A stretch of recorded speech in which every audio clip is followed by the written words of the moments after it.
Hi everyone, so welcome for this new Tuesday lunch with Rita. So it's great to have you with us, and we will talk about sex today, but sex-based autoimmunity. So I'm a pediatric rheumatologist in Lyon, and so very happy to co-chair the session with Jade Cognard, who's a junior pediatric rheumatologist from Reims in France, close to the Champagne district. So please post your question in the question tab during the talk today, and I let Jade give a few words to introduce the speaker. Yes, hello everyone, and thank you. So first, the first of our presentator will be Professor Brodin, who is a talented pediatric immunologist. He completed his MD PhD at the Karolinska Institute and pursued a postdoctoral research at the Stanford University. His research focused on systems immunology and particularly understanding how the immune system develops early in life and its role in health and disease during childhood. His work has significantly advanced our knowledge of how genetic and environmental factors shape immunity, including sex-based differences in immune regulation. So please, Professor Brodin, the screen is yours for the first presentation. Well, thank you so much for that very kind introduction and to share our work. I hope you see my screen, otherwise you have to scream in protest. But I'm going to talk, yeah, thanks. So I'm going to talk about what we've learned in the recent years, working on how sex hormones can modulate immune systems in humans. And then following me, you'll hear a beautiful talk about how this impacts disease, particularly autoimmunity, which is really relevant. So all of you probably know that there are massive sex differences when it comes to human immune responses. We know this from infections. If you imagine COVID-19, for example, we know it from vaccine responses, which tend to be stronger in females than in males. And as you'll hear more about, autoimmune diseases. The problem in the field has been that we haven't been able to distinguish which of those effects are attributable to differences in sex chromosomes, with, for example, the X chromosome carrying very important immunological genes, or sex hormones. And so trying to disentangle these effects, which are obviously both important, has been the focus of some of the work my lab has been doing in the last few years. And the first thing I would like to bring to your attention is that the one thing that hormones can give you, which genetics cannot, is dynamic regulation over the course of our lives. So when we move from early life through our development and then into sexual maturation, you know that sex hormone levels will change, but also the challenges that the immune system will have to face will change.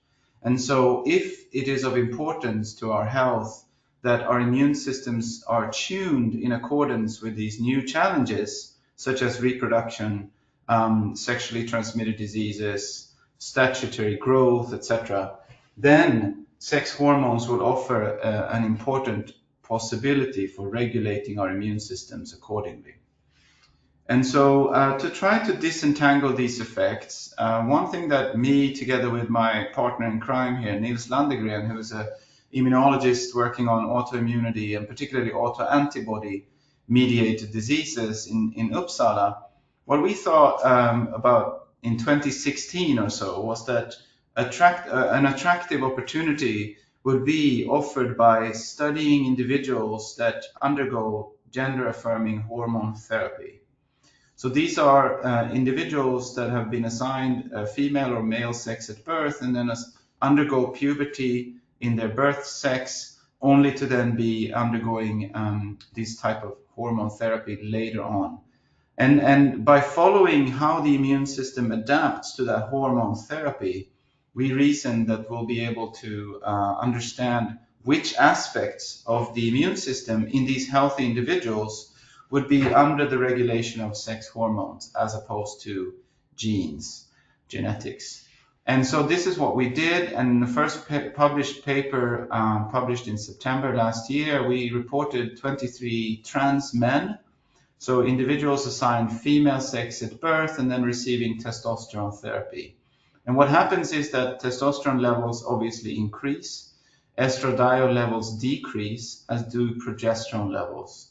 And the menstrual cycle typically stops after a few weeks, variable in the different individuals. But what happens to their immune system? So this is a first sort of analysis looking at a bird's eye view of mRNAs in whole blood. And what you can see here is that there is a group of transcripts in blood stemming from type 1 interferon responses. So these are genes that are involved in antiviral responses and other type 1 interferon mediated functions that are decreasing after testosterone therapy in these individuals. On the other side, there are a large group of basically two clusters of mRNAs, somewhat overlapping, that involve pro-inflammatory responses, such as mediated by TNF, IL-6, the NF-kappa B pathway, and these are all upregulated in the blood following testosterone therapy.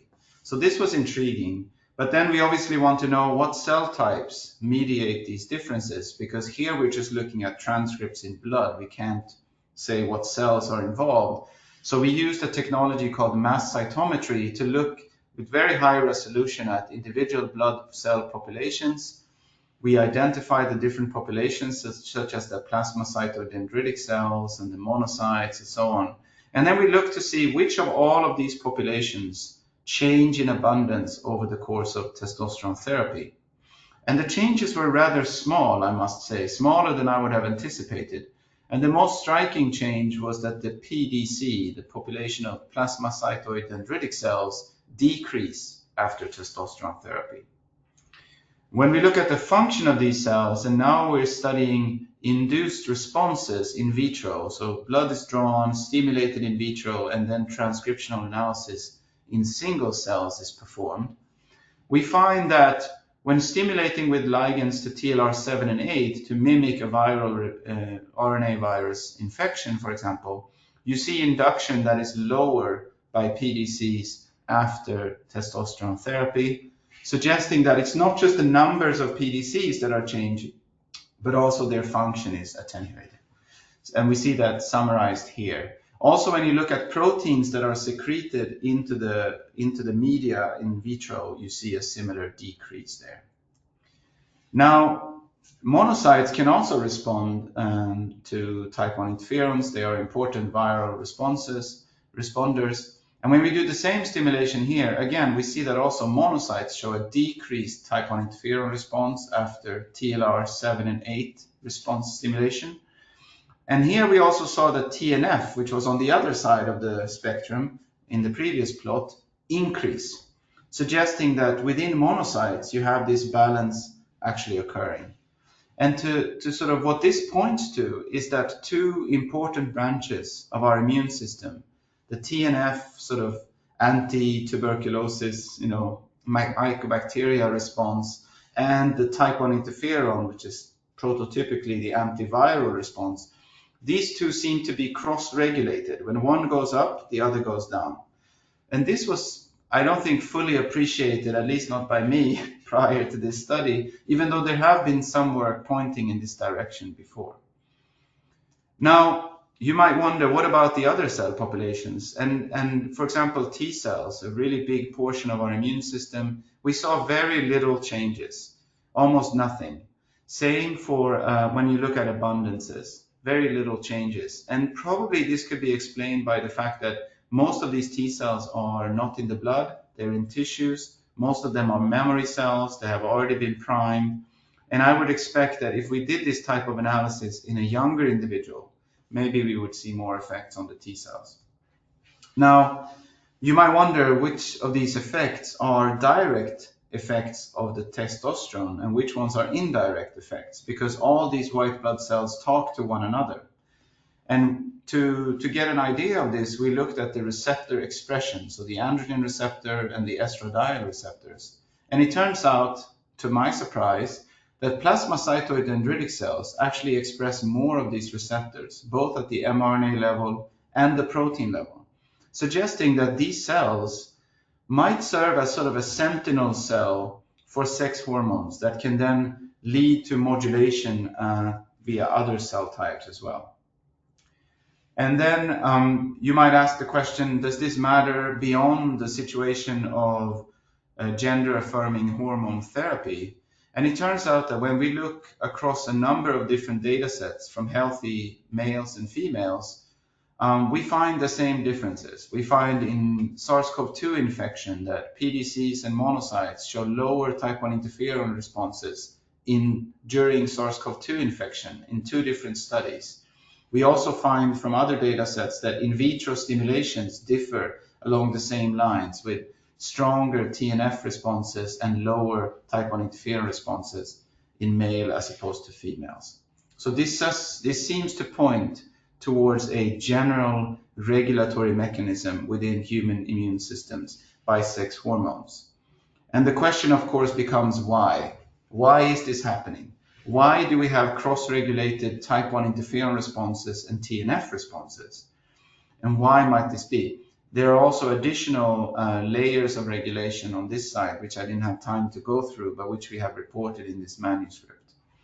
And it turns out that we already knew from Mark Feldman's pioneering work developing the anti-TNF biologics that blocking TNF is associated with upregulation of type 1 interferon in a subset of individuals, suggesting that this cross-regulation is actually a universal thing.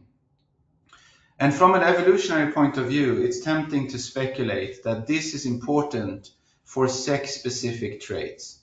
And obviously, the most obvious candidate is pregnancy and reproduction in females, which is a female-specific trait.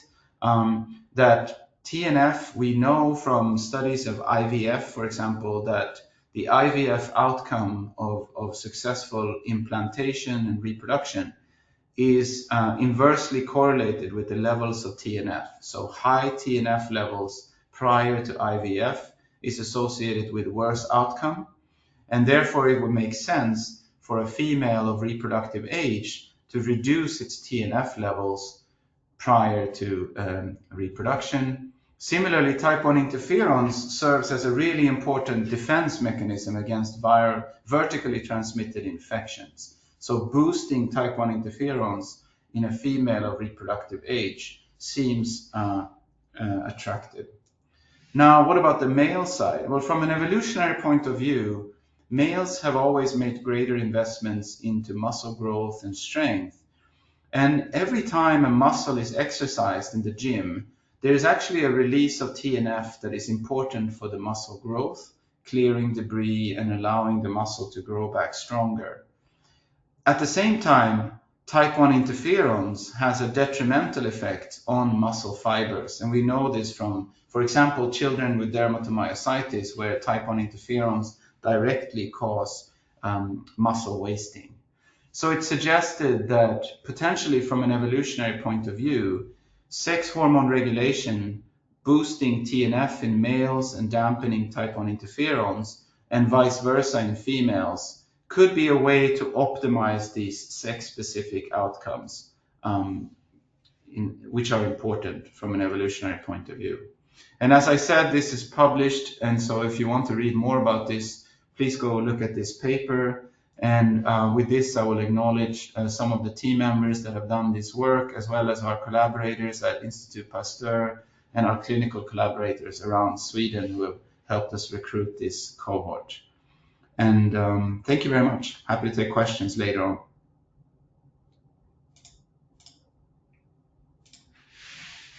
Brilliant talk. Thank you very much, Peter, for sharing this fantastic work with us. So we'll take question at the end. And so I invite now Professor Coziana Ciurtin, who's professor of rheumatology and honorary consultant in adolescent and adult rheumatology at University College London. So she leads a research group at UCL focusing on how puberty and sex influence the risk of developing lupus in adolescents, and she will give us some clue in pathology associated to this sex-based immunity and hormonal factors. So, Coziana, the screen is yours. Thank you very much, Alexandra. I'm very happy to be here and thank you for this invitation. It's a tough act for me to follow onto Peter's talk, but I will try my best, as I know you're likely to be quite a homogeneous audience of clinicians and researchers, to talk a little bit about the relevance of sex-related immunological differences for clinical phenotypes, as well as share a little bit of the research that we have done in our lab. I think it would be good for me to start with a disclosure. I am not a pediatric rheumatologist or immunologist. That's why I try my best to talk about Coziana, I pediatric. think your screen is not in full screen, so if you can swap It's for the... Sorry, just a second. It shows full screen. Just a moment. I can try again. Is this better now? Can you see it full screen or not? I don't Not think for so, me. no. For me, it's full screen. Do you want me to stop sharing and try again? I can Yes, do. maybe, I suggest. Yeah, not a problem. Can do it again. Entire screen.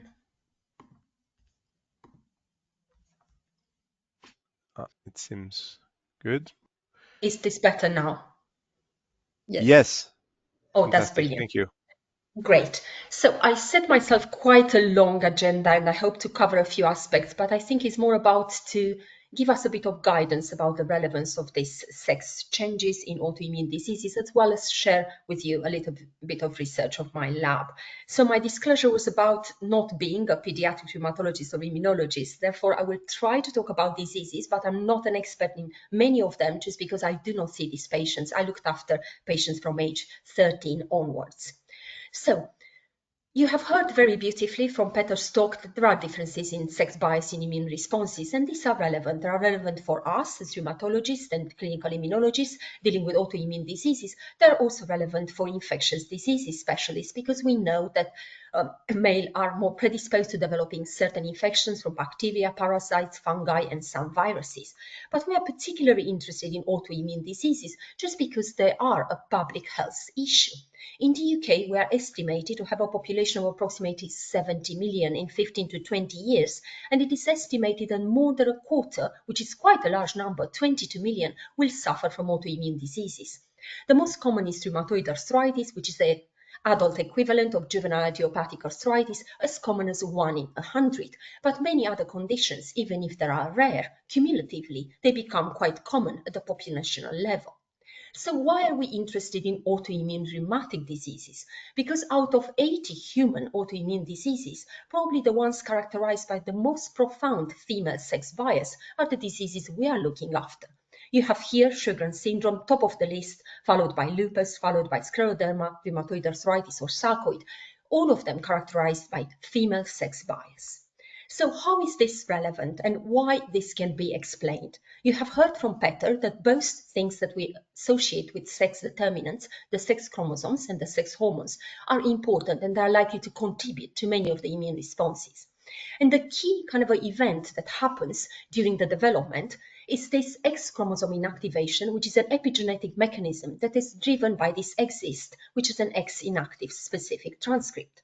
This is a non-coding RNA, is transcribed from the X chromosome itself and acts as a major effector of this inactivation process.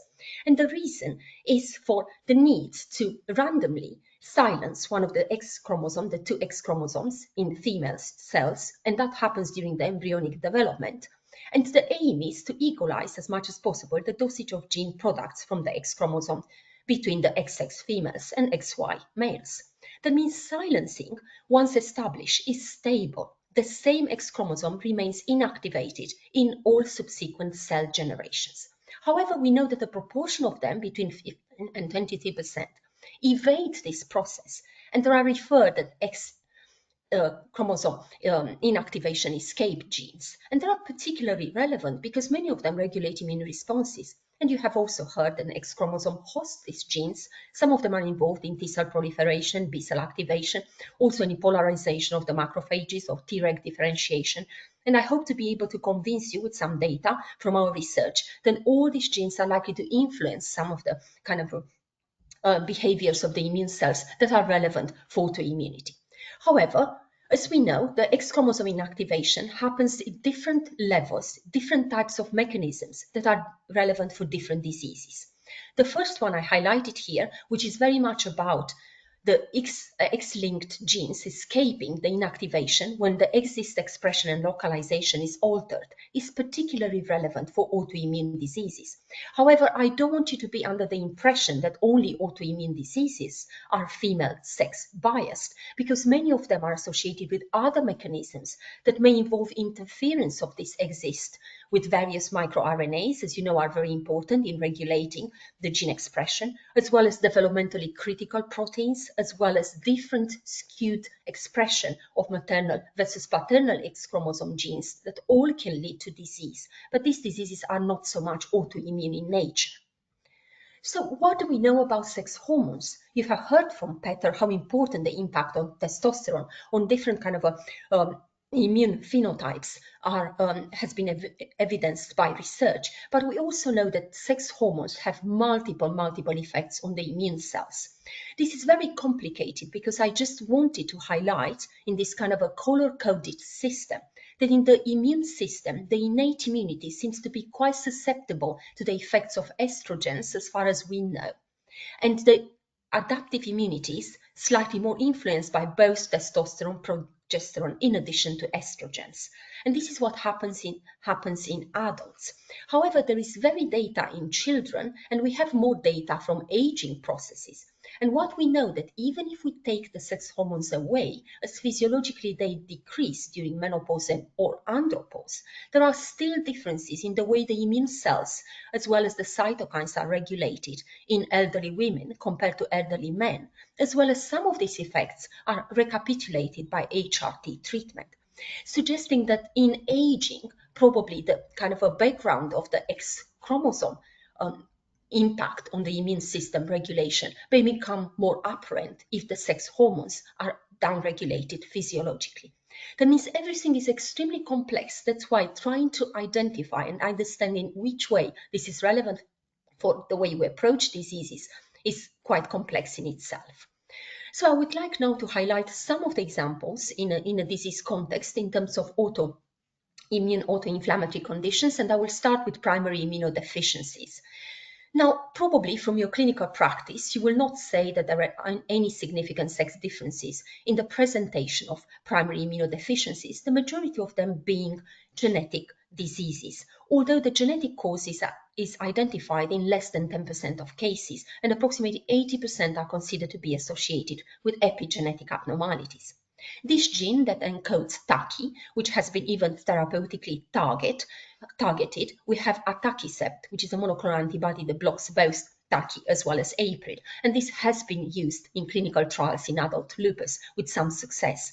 This shows that once you impair the proliferation of the B cells or the class switching, many of the individuals affected by this genetic abnormality will have antibody deficiencies. And even if this have been studied and there is evidence that there are geographical differences on this kind of a map of the world, you know that there is a kind of a high prevalence in Northern America, as well as Northern European countries and Australia. There are many other areas in the world that we don't have enough data to be able to characterize them.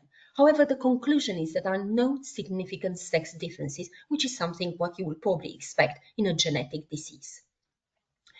The next example is the prototype of important impact of the innate immune responses in a disease that may have kind of some of the effects associated with adaptive immune responses as well. The Kawasaki disease that you know that is slightly more prevalent in boys.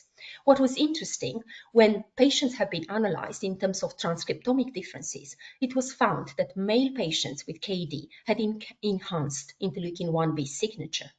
And there is an animal model that has been triggered by the injection of Lactobacillus casei that led to a significant sex-biased phenotype with more severe disease in male mice. And also what was even more interestingly, there was a correlation between interleukin-1 receptor 1 expression, something that has been found in human as well, with the presence of enlarged aortic aneurysms and more severe disease phenotype, suggesting and making the authors even to suggest that blockade of interleukin-1 might be something that should be tried in the future in Kawasaki disease, predominantly to improve the inflammation in male patients. That means there is a hint that beyond the epidemiological data that we know and the prevalence data, there may be some molecular abnormalities that are associated with sex bias in this disease.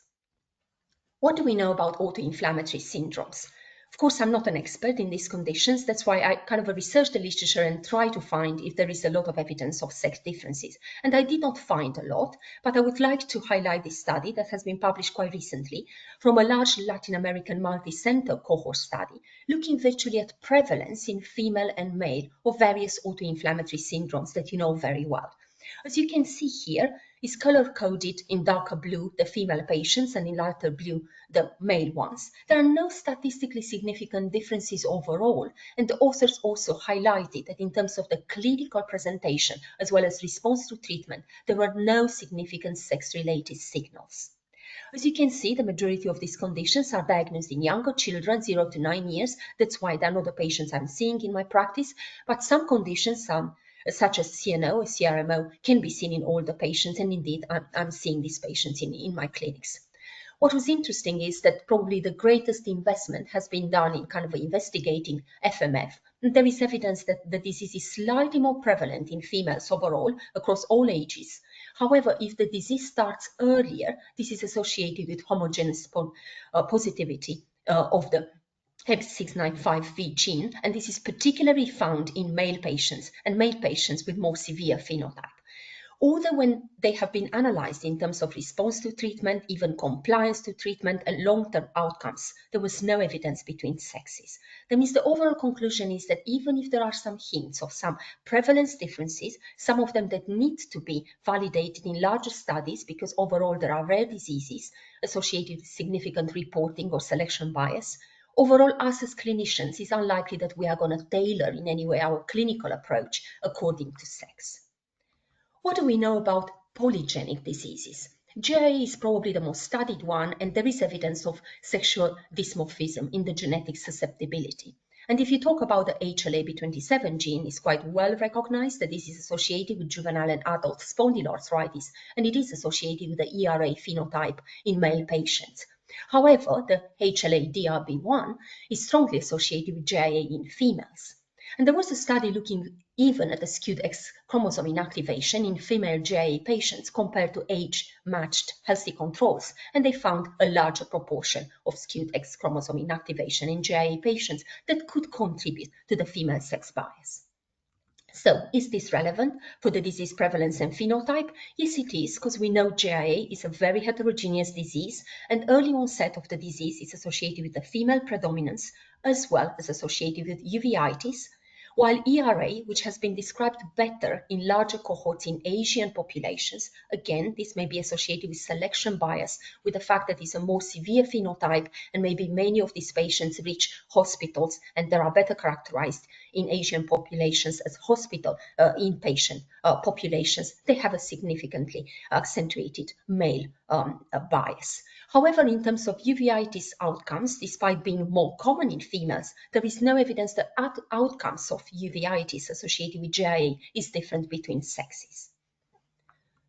What do we know about lupus? This is the elegant study that has been led by Alexandre Belot and published a few years ago in the Lancet Rheumatology, and was a study across the UK JSLE and the French cohorts, which looked particularly based on the sample size availability and also samples that could have been analyzed for genetic abnormalities, that there was a significant kind of a difference in the sex ratio according to the age at onset. When looking at 117 patients that have been characterized, as you can see here, the younger they were, the sex bias wasn't so prominent. However, at the time of puberty, between age 10 and 13, the female sex bias became more prevalent, and that decreased a little bit after that.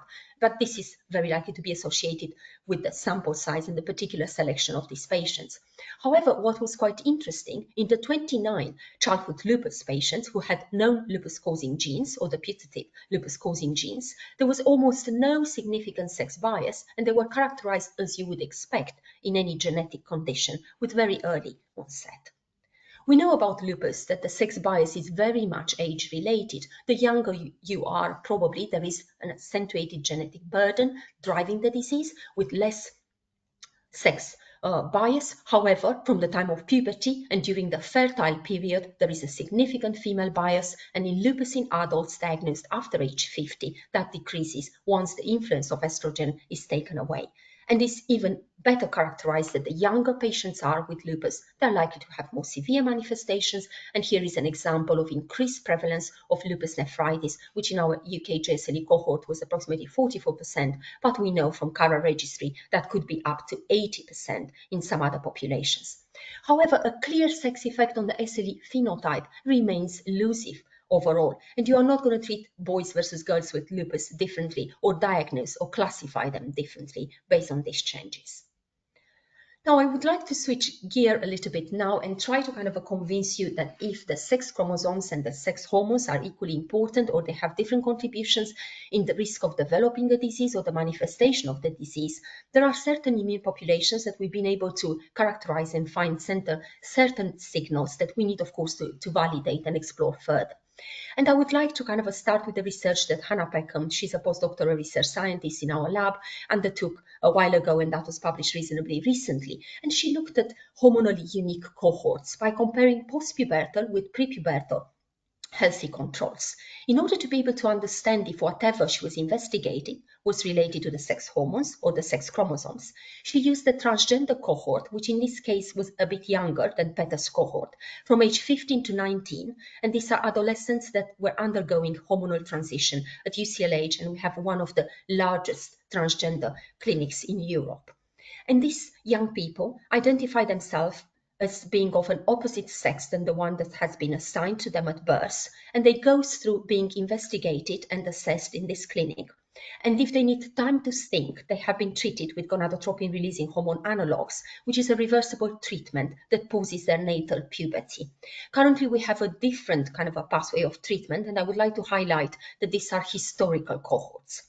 However, this treatment was at the time used for approximately 12 months, and based on these young people transferring and decided to undergo a gender-affirming sex hormone treatment, they have been treated with testosterone if they transition to trans men, and that was on an XX chromosomal background, or if they transition to trans women on XY chromosomal background, being treated with estradiol. And Hannah asked very simple questions about what happens to the class switch recombination, which is one of the main kind of processes that drive autoimmune responses that are relevant for our diseases.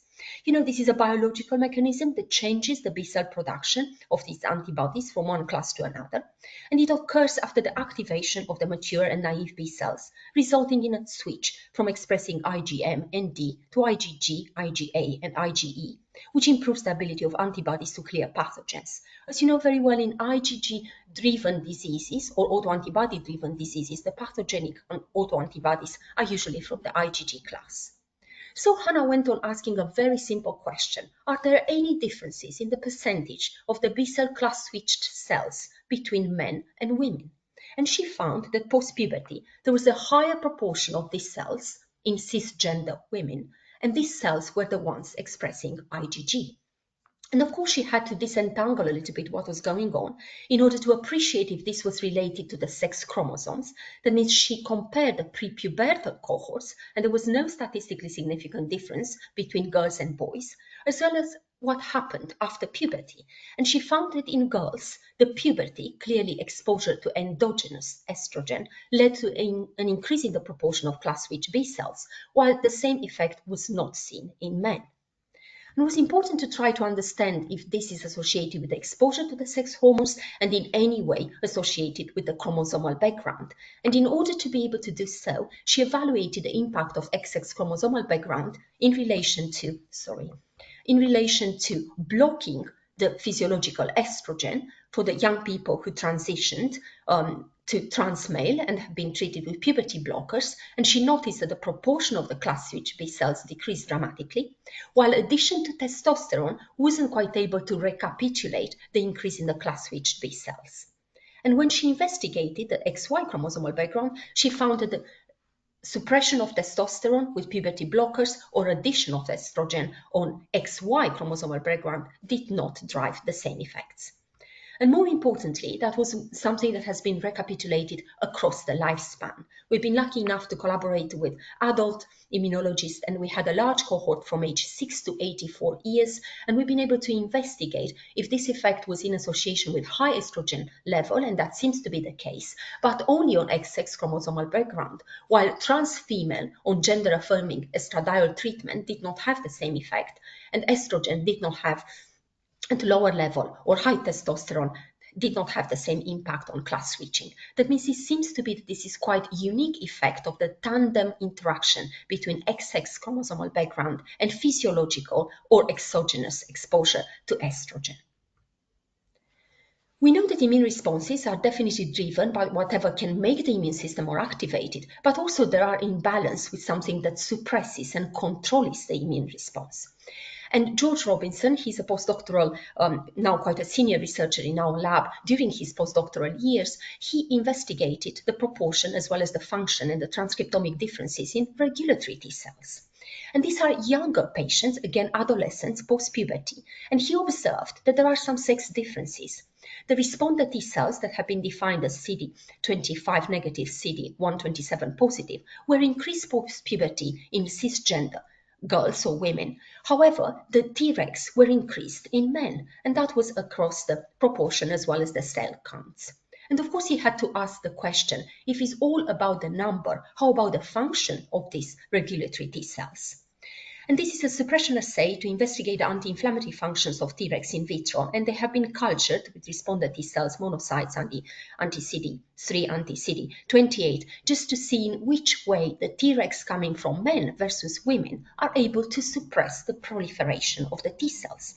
And across all these different dilutions was pretty striking that the men Tregs were more suppressive. That means that's likely that to be one of the possible explanations of decreased risk of autoimmune diseases in men, because they have an accentuated anti-inflammatory process that could be associated with this, which starts probably is associated with puberty.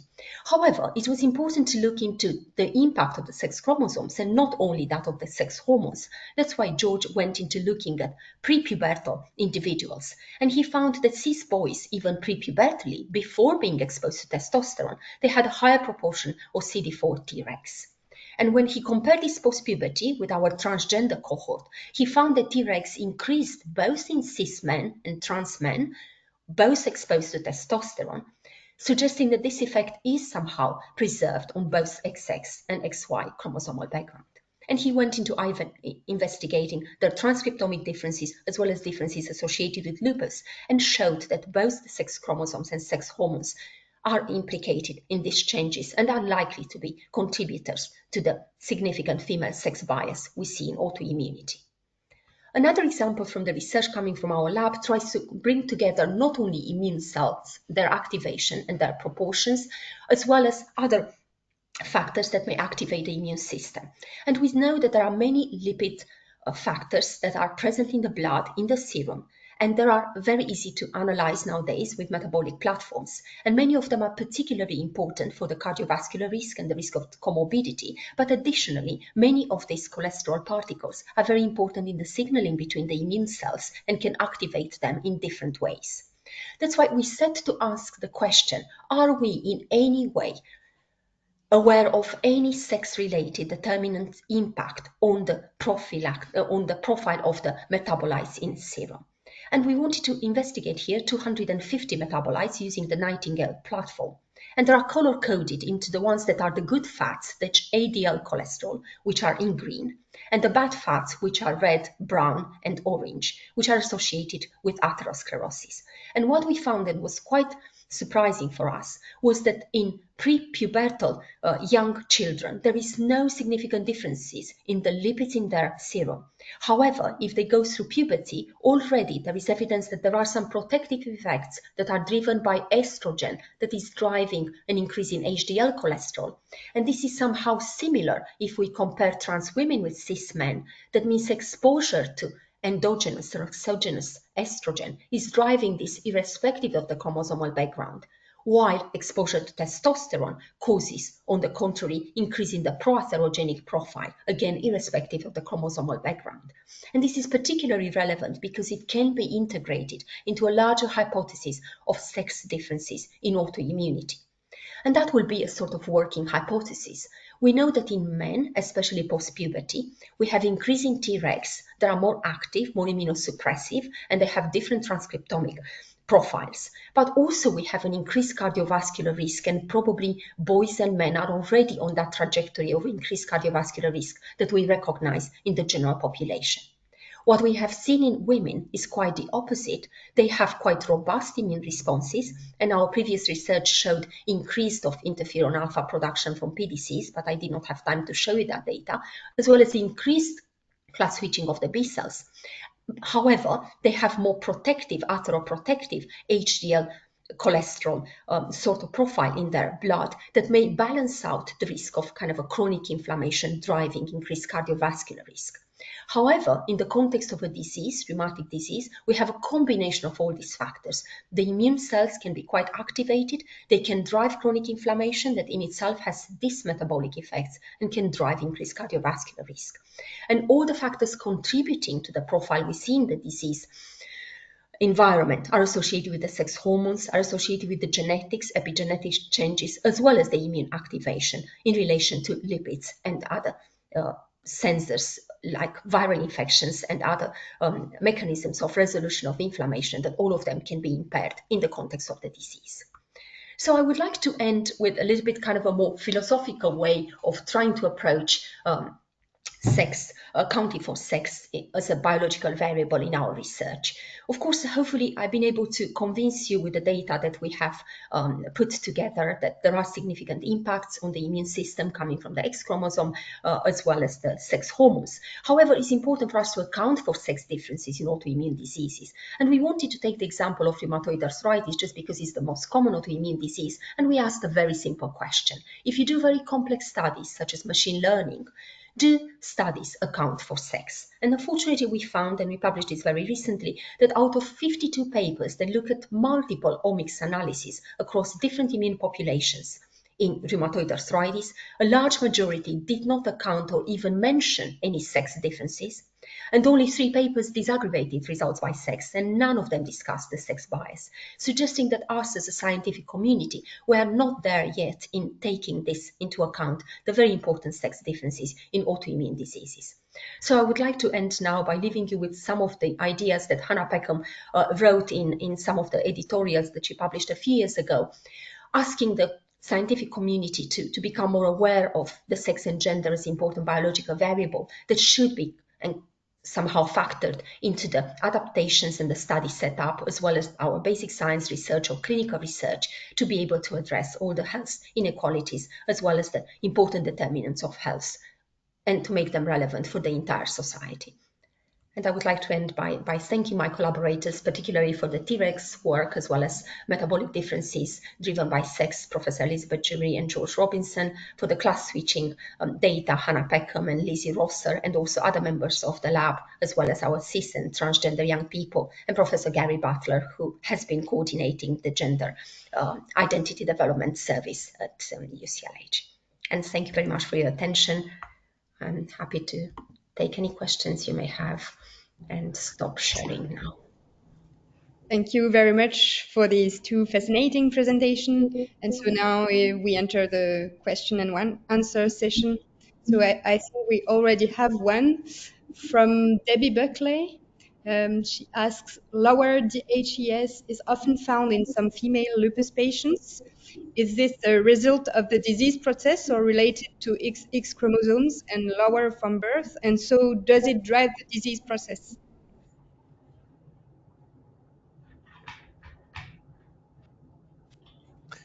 Who wants to answer? It's a tricky question, so I don't know if you have any idea on this specific question on DHEAs. I don't know. I think it's a good question. Coziana, do you have any speculation? Yeah, I think it's a very good question because it's the mother hormone, and we think that has to have some implications. What we have done a while ago, we did a systematic review just to look at any sort of kind of a food supplements impact on kind of a lupus in terms of disease severity. And although we know that there is kind of a data, which is quite anecdotic, that this may kind of improve symptoms. We did not find any evidence, and we have not studied it in particular, just because we don't have the kind of a inbuilt model, human model, to be able to study it. That's why I don't think I have any specific answer. But from the kind of a poor quality data published in the literature, no significant impact on kind of a lupus severity or improvement of symptoms, despite some anecdotic data. There is another comment from Debbie Berkeley. So that's a comment, not a question, but just saying that I'm a patient who began exhibiting symptoms of autoimmunity during puberty, which has recently emerged with an extremely strong fluctuation in symptoms, which seems to be related to sex hormone fluctuation and now suspected with different disease, Sjogren's disease or lupus. So this raised a question on maybe the hormonal clock and how we should maybe integrate this data in the research. And I know for hormone factors, it depends on the day, the time in the day, but also, especially in female, the time of the month. And I think it's understudied, this sort of specific question. So regarding the different pathway you presented both, I have a question regarding the inflammasome. So IL-1, you mentioned this, Coziana, for Kawasaki disease and the male overrepresentation. So do you think that hormonal factors drive the inflammasome activation and possibly differently depending on the inflammasome itself? I don't know if there are lots of data on this, but that's intriguing. Yeah, absolutely. This is particularly intriguing. And what I found, that I did not have time to kind of present that data because I was looking at systemic J, now we call it Still's disease. And it's quite the opposite. There was kind of increased transcriptomic differences in kind of interleukin-1 activation in female patients, and that was associated with neutrophil activation as well. So it's very difficult to say what's exactly driving this. And because in Kawasaki, patients are quite young, are usually kind of younger than 5, I don't see the impact of sex hormones is something that we need to be very worried about. I do not see these patients around puberty, but I appreciate that the sweeping hormonal changes at the time of puberty or menopause are likely to influence symptoms as well as the risk of getting autoimmune diseases. I find quite difficult to disentangle what may be at play there in terms of kind of the chromosomal background, but I assume that they're not the sex hormones, but also maybe in relation to other triggers of autoimmune inflammation and the way they are resolved. And probably there are sex differences in the way we resolve inflammation from many triggers of the disease. That might be one of the mechanisms and not exactly the pathogenesis of the disease, but what's triggering the immune system. I don't have any kind of a data to substantiate any kind of a hypothesis in one way or another, but I think it's quite fascinating why we see in different diseases where you may have kind of interleukin-1 activation, divergent sex bias, and I don't have a very clear explanation for that. Mm. Peter, so Yeah, the inflammasome was not pop up to the different analysis you no, but presented in your. well, I mean, in the trans cohort, we do see IL-1 upregulation after trans testosterone therapy, but it depends on the stimulation. If you stimulate with LPS, you'll see a stronger IL-1 mediated or IL-1 response after testosterone therapy. But it's not, we haven't been able to show whether it's at the transcriptional level that you get the gene transcription upregulation, or whether it's at the inflammasome, mobilization and activation level. We don't know that yet. We're actively looking at that.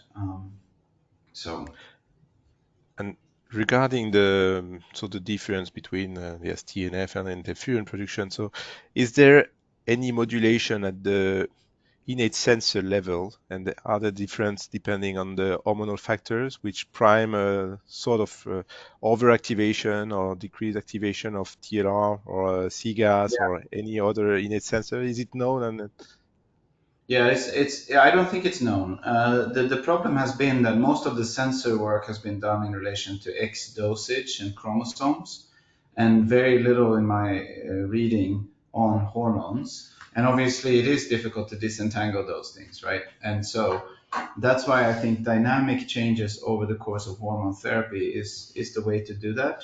And again, we are trying to look at, we clearly see that TLR7 responses are stronger after, are dampened after testosterone therapy and stronger by estradiol.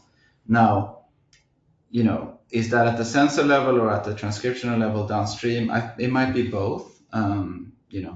We don't really know. We do see that we can dampen the effect by blocking the receptor signaling. So that suggests that it is at the receptor level. Yeah. Sorry, Coziana, Sorry, please. Alexandra, I just wanted to add, when we looked at kind of a pre versus post-pubertal, the other way around, we looked at the impact of kind of estrogen on PDC's production of interferon following TLR7 and TLR stimulation. We had increased kind of interferon production post TLR7 stimulation, and that was driven by estrogen on XX chromosomal background, and we did not recapitulate that on other chromosomal background, which is kind of a very nicely what Peter has seen, quite the opposite with testosterone. And we've been able, because the type of the research we did at the time did not involve any kind of a transcriptomic analysis, we've been able only to show this in terms of kind of a FACS analysis, expression of interferon as well as protein level, and we appreciated the tethering level, and that was transcribed at the protein level to increase the interferon post-stimulation. But we did not have, we had a dampening effect of the testosterone through comparison, but we felt in that particular pre-post-pubertal model that estrogen was driving this.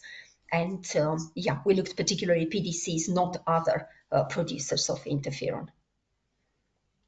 Okay. So you mentioned the differences also for vaccine response between male and female. So globally in the future, do you think that we will treat differently or consider differently management of male and female if we start having the insight of what make the difference between male and female for the severity of disease, for the course of disease, for possibly the treatment? I think we should, yeah. And especially depending on, depends on the age group and whether the sex difference is really large, but yes, we should. Hmm. Yeah, And fully agree. Yeah. I have a question for the audience. We have some researchers running some experiment in kids, and do you think we need to match the controls, male, female, to the children depending on sex? It's always challenging to have real good pediatric control in any studies. But now, listening to you, do you think we also need to consider male-female ratio when we have pediatric controls? I think yes. The children they don't lack sex hormones. They just have lower levels than teenagers and adults. But as you know, they change over the course of childhood. There is a spike at 1 to 2 months of age. All of those things happen for a reason. And we cannot just ignore that they are happening when we all know that they're happening. And so, we should. But I also, trust me, I know very well how difficult it is to get those kinds of control samples. But yeah, we should probably try as best as we can. Children are, they're not little adults. They're actually different. Okay, thank you very much. I think if we have no more question, we can end the webinar. And so we have now reached the end of the webinar. On behalf of the ERN-RITA, we would like to say a warm thank to you, Coziana and Peter, for this excellent session and for the discussion. That's a new fascinating field, and in the future, I'm sure we will complete this information and better understand how it works, and possibly it will impact the treatment of the patient. So thank you again for attending this Tuesday Lunch with Rita webinar, always very fascinating. And for this specific webinar, it's really new. So thank you very much. And before to go, so please, you can join the next session. Tuesday Lunch with Rita webinar will take place all the months of May for the vasculitis months, and there will be weekly event. So stay tuned, and you can also comment on the survey just after the end of this webinar. So thank you again, and see you. Bye. Thank you for having Thank us. you.